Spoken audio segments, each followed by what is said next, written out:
Pemirsa, meski memiliki kekuatan di bawah Jepang, timnas Indonesia diprediksi akan menyulitkan saat tim Samurai Biru di laga ketiga Grup D Piala Asia 2023. Kelemahan lini belakang Jepang dalam duel udara akan dimanfaatkan oleh tim besutan Sinteyong.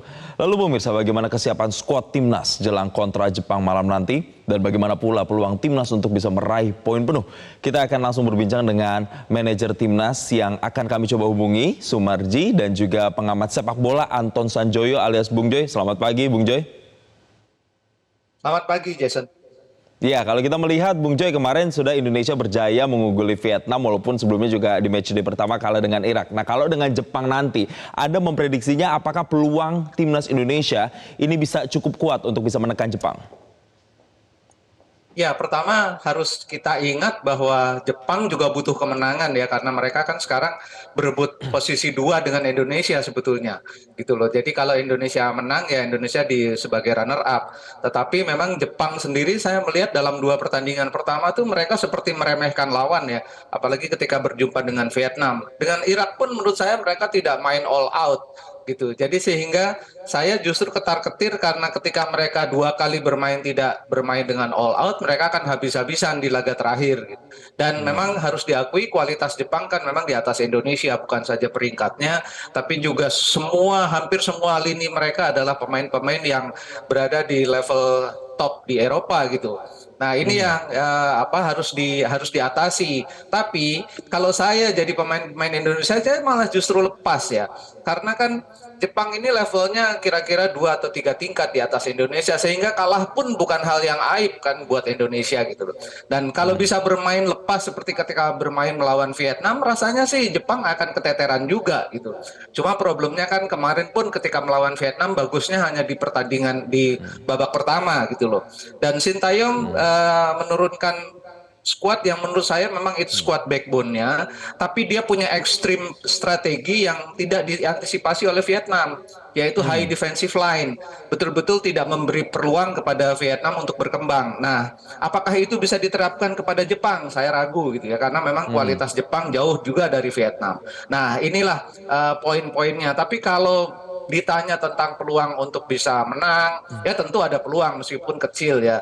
Peluang untuk draw jauh lebih bagus, tapi kalau draw memang kurang aman bagi peringkat 3 yang bisa lolos, karena masih ada Oman yang akan bertanding melawan Baik. Kyrgyzstan, masih ada Bahrain juga gitu loh. Jadi memang Indonesia kudu menang, tapi persoalannya bagaimana menang melawan tim paling kuat di Asia.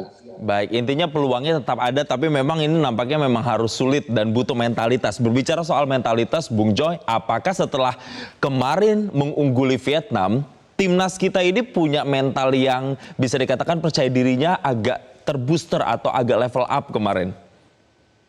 Ya, justru ketika melawan Vietnam itu saya juga agak kaget ya, karena mereka percaya diri betul. Saya tadinya ragu pemain seperti Arhan Pratama yang saya meragukan kemampuan dia untuk bertahan. Ternyata dia bisa bertahan juga dengan bagus meskipun dia jauh lebih bagus ketika menyerang. Nah, pemain lain menurut saya juga Rafael Struijk, hampir semua pemain Marcelino Ferdinand apalagi itu tampil extraordinary. Dan menurut saya itu karena mereka yakin bahwa mental block mereka sudah hilang. Selama ini kan mereka nggak bisa mengungguli Vietnam gitu ya di level senior. Dan ketika kemarin mereka betul-betul lega ketika pertandingan berakhir bisa meraih kemenangan 1-0. Pasti itu mental booster ya untuk menghadapi Jepang pada hari ini. Cuma memang persoalannya kualitas Jepang memang agak jauh. Nah, ini kalau misalnya bisa diimbangi dengan mental yang kuat, saya rasa ini pertandingan akan sangat menarik karena dua-duanya butuh menang. Jepang sama sekali belum aman juga untuk bisa lolos. Betul, walaupun memang secara peringkat FIFA dia ada di peringkat 17, para pemain-pemainnya juga sering turun ke lapangan-lapangan yang ada di Liga Eropa. Tapi kemarin nih yang menarik juga, Bung Joy, Jepang itu kebobolan 2 gol saat lawan Vietnam dan juga 2 gol lawan Irak. Artinya memang masih ada celah untuk Indonesia. Kita akan bahas, tapi Bung Joy usai jeda berikut ini, tetaplah bersama kami pemirsa di Selamat Pagi Indonesia. Kita lanjutkan berbicara bersama Bung Joy. Tadi kalau kita lihat dari semua pertandingan atau matchday, Jepang ini sempat dibuat kerepotan oleh Vietnam dan kemudian ditaklukkan oleh Irak, kebobolan 2 gol bahkan. Nah, kalau misalnya Indonesia menampilkan lagi skema 3-4-3 yang kemarin dipakai untuk melawan Vietnam, apakah ini juga mampu menekan Jepang? Ya, tentu saja skemanya akan sangat tergantung juga pada persiapan terakhir ya. Karena 3-4-3 itu kan ultra ofensif, maaf. Tetapi saya tidak terlalu yakin apakah Indonesia bisa bermain ultra ofensif melawan Jepang yang secara kualitas individunya memang di atas rata-rata pemain Indonesia gitu loh. Saya lebih memikirkan bahwa akan ada 5 pemain di belakang, lalu 4 di tengah dan 1 di depan. Jadi 5-4-1 itu jauh lebih aman bagi Indonesia. Tapi ini akan menjadi pilihan opsi yang paling baik menurut saya bagi Sintayong. Karena dengan 5 pemain Indonesia punya kekuatan di lini belakang yang sulit ditembus ketika melawan Vietnam pun kan sebetulnya bukan 3-4-3 tapi ketika kehilangan bola tuh 5 pemain di belakang bahkan semua gelandangnya turun ke sekitar kotak penalti. Jadi ada sekitar 8 pemain di sekitar kotak penalti ketika kehilangan bola gitu. Jadi saya tidak yakin dengan 3-4-3 mungkin 5-4-1 ya kalau Indonesia. Jadi menghadapi Jepang yang menurut saya kalau Indonesia bermain terbuka akan cilaka gitu loh. Mungkin akan lebih sedikit tertutup, lebih defensif, lalu mengandalkan serangan balik. Marcelino bisa diandalkan, Struijk bisa diandalkan di depan kalau serangan balik. Cuma memang problemnya transisi menghadapi, pasti Jepang akan bermain dengan high defensif juga seperti Indonesia Ya. ketika menghadapi Vietnam. Nah ini bisa nggak dipecahkan oleh pemain-pemain tengah, terutama yang harus fight betul-betul untuk mengambil bola ketika Jepang kehilangan di sekitar areal kotak penaltinya Indonesia. Inilah yang saya kira ini tugas yang sangat berat ya bagi Jenner dan kawan-kawan di lini tengah.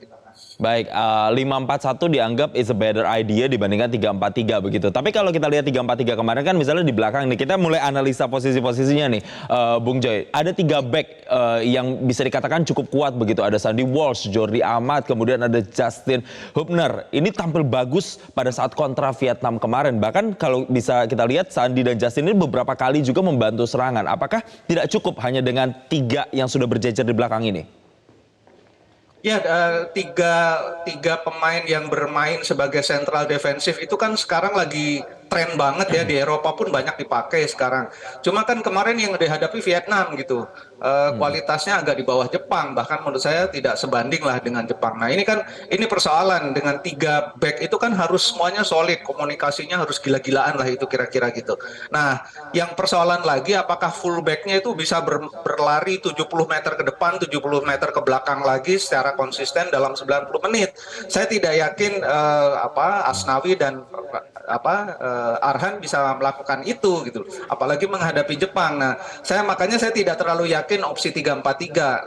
Saya lebih yakin dengan 5 pemain. Bahkan di belakang itu barangkali memang akan jauh lebih ketat, lebih compact ya untuk menahan pemain-pemain Jepang yang saya kira skill individunya memang di atas rata-rata. Dan kemarin pun saya rasa Jepang juga kan dari lini belakang mereka sedikit menganggap remeh Vietnam dan Irak. Tomiyasu tidak dimainkan dari awal gitu loh. Itu indikasinya baru dimainkan di babak kedua ketika kalah melawan Irak. Jadi rasanya sekarang si Jepang akan bermain betul-betul solid di lini belakang karena Tomiyasu pasti akan dimainkan. Nah sekarang persoalannya apakah Indonesia dengan kekuatan yang ada bisa merepotkan Jepang itu dulu. Paling tidak 20 menit itu mereka safe di belakang kemudian counter attacking. Ini yang paling penting menurut saya. Kalau misalnya bisa itu dilakukan pelan-pelan, menit ke-30 ke atas, Indonesia bisa betul-betul merepotkan. Kecuali kalau kebobolan dulu ya. Kalau kebobolan dulu biasanya agak sulit untuk untuk bisa recover. Iya, ini juga ada semacam dukungan begitu ya yang mengatakan bahwa nantinya Shane Patinama ini juga akan diturunkan. Apakah kalau kita lihat pemain naturalisasi ini bisa memberikan booster untuk timnas secara kekuatannya dalam hal menyerang Jepang ini, Bung Joy? Ya, Shane belum terlalu teruji ya, meskipun saya yakin kalau kita lihat dari secara sekilas, dia kan skillnya oke lah gitu lah. Cuma kan belum tune in dengan tim secara keseluruhan, masih jauh lebih bagus Asnawi kalau kita bicara di posisi belakang dan tengah. Apalagi kalau kita bicara untuk menghadapi tim seperti Jepang, itu komunikasi di antara lini belakang dan lini tengah itu betul-betul harus ketat. Karena ketika kehilangan bola tidak boleh ada satupun celah, ya baik di sisi kanan, kiri, apalagi di sisi poros. Itu yang menjadi kekuatan utama Jepang. Shane menurut saya bisa menjadi opsi. Tapi kalau so far lihat penampilan Asnawi dan Arhan di kiri, saya rasa masih jadi pilihan utama. Baik, kalau kita menganalisa dari penyerang Jepang dan juga komposisi yang nantinya akan dipakai Jepang, seberapa kuat nantinya Jepang ini bisa melakukan penyerangan? Jepang itu sebetulnya kemarin saya menilai memang agak terlalu meremehkan ya, baik Vietnam maupun Irak gitu loh. Dan mereka kan bermain baru serius ketika melawan Vietnam itu ketika sudah ketinggalan 2-1, langsung digempur habis-habisan ya. Di lini tengah mereka, di lini depan ada Kubo, ada Minamino, di tengah ada Endo. Jadi saya rasa itu mereka dalam 2 hari terakhir mungkin sudah melakukan upaya konsolidasi lagi ya. Karena kemarin betul-betul saya lihat memang ada blunder yang dilakukan pemain-pemain Jepang, terutama ketika menghadapi Vietnam ya. Melawan Irak menurut saya kualitas Irak juga cukup baik, sehingga ketika mereka sedikit meremehkan langsung mereka mendapatkan sanksinya dengan kekalahan. Jadi rasanya sih Jepang tidak akan membuat kekalahan lagi karena kan mereka ini sekarang posisinya sangat rentan juga gitu loh. Di grup D Baik. kan bersaing dengan Indonesia gitu loh. Ya, Kalau mereka Bung. posisi 3 aja nggak terlalu aman juga. Oke, Bung Joy, terakhir sekali apa yang bisa strategi yang bisa dilakukan untuk menguatkan tim pada saat nantinya bisa berlaga melawan Jepang dan kemudian prediksinya kira-kira akan berapa pertandingan nanti malam? Ya, saya salut pada Sintayong ketika menghadapi Vietnam ya, dia pakai extreme planning. Mereka melakukan tekanan itu jauh di atas garis pertahanan lawan gitu loh. Nah, ini yang mungkin tidak mungkin dilakukan terhadap Jepang. Tapi kalau mau ekstrim banget ya habis-habisan aja nyerang gitu ya. Dengan risiko juga akan kebobolan. Tapi menurut saya opsi itu tidak diambil karena melihat pertandingan Oman yang akan berlangsung setelah Indonesia, menurut saya Indonesia akan mencari aman saja, bertahan dengan ketat, nyari draw, meskipun curu-curu peluang untuk menang itu tetap ada gitu loh. Tapi untuk ekstrim menyerang seperti melawan Vietnam, saya rasa hampir tidak mungkin. Skornya berapa, Bung Joy? Draw ya? Saya melihat kalau Indonesia bisa menahan Jepang cukup lama ya, dalam 60 menit mungkin Indonesia bisa menahan draw. Tapi kalaupun kalah dengan 1 gol saja atau bahkan 2 gol itu masih oke lah, karena kan kualitasnya Jepang kita tahu belum kelihatan sepenuhnya ya dalam 2 pertandingan pertama. Jadi menurut saya skornya 2-0 untuk Jepang. Skornya 2-0 prediksinya. Kita akan lihat nanti bagaimana jalannya pertandingan nanti malam. Apakah bermain menyerang atau justru bertahan. Terima kasih Bung Joy telah bergabung bersama kami di Selamat Pagi Indonesia. Dan selamat kembali melanjutkan aktivitas. Jelajahi cara baru mendapatkan informasi. Download Metro TV Extend sekarang.